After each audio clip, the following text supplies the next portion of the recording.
আসসালামু আলাইকুম এভরিওয়ান, কেমন আছেন সবাই? টাইডাই বাটিকের একটা থ্রি পিস দেখাচ্ছি।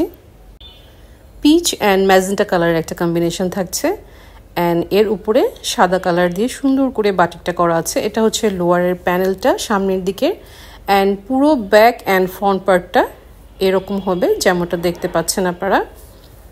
পিচ কালারের উপর হোয়াইট কালার দিয়ে সুন্দর করে বাটিকটা করা হয়েছে।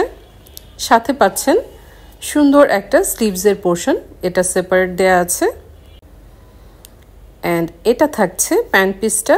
এটাতেও আপনারা বাটিকের কাজটা পাচ্ছেন হোয়াইট কালার দিয়ে, এটাতেও বাটিক করা আছে সুন্দর একটা ম্যাজেন্টা কালারের উপর।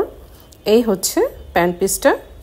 আপনারা ইচ্ছা করলে সালোয়ার বা প্লাজো আপনাদের ইচ্ছে মতো মেক করতে পারেন। সেই সাথে পাচ্ছেন সুন্দর একটা কটন কোটা দুপাট্টা, খুবই সুন্দর গর্জিয়াস একটা দুপাট্টা। এবং এটা হচ্ছে কোটা দুপাট্টা যেমনটা বলেছি। এটার চারপাশে আপনারা দেখবেন যে পাইপিং করা আছে এবং টার্সেল অ্যাড করা আছে নিচের দিকটা। আমি একটু খুলে দেখিয়ে দিচ্ছি দুপাট্টাটা। মিডল পোর্শনটা এরকম থাকবে ম্যাজেন্টা কালারের উপর অ্যান্ড আঁচলের দিকটা পিচ কালারের উপর হোয়াইটের সুন্দর একটা ডিজাইন আপনারা দেখতে পাচ্ছেন অ্যান্ড সেই সাথে পাইপিংটাও দেখা যাচ্ছে। খুবই সুন্দর কালার কম্বিনেশন। এটা এখন অ্যাভেলেবেল আছে, ভালো লাগলে দ্রুত ইনবক্স করতে হবে। Thank you.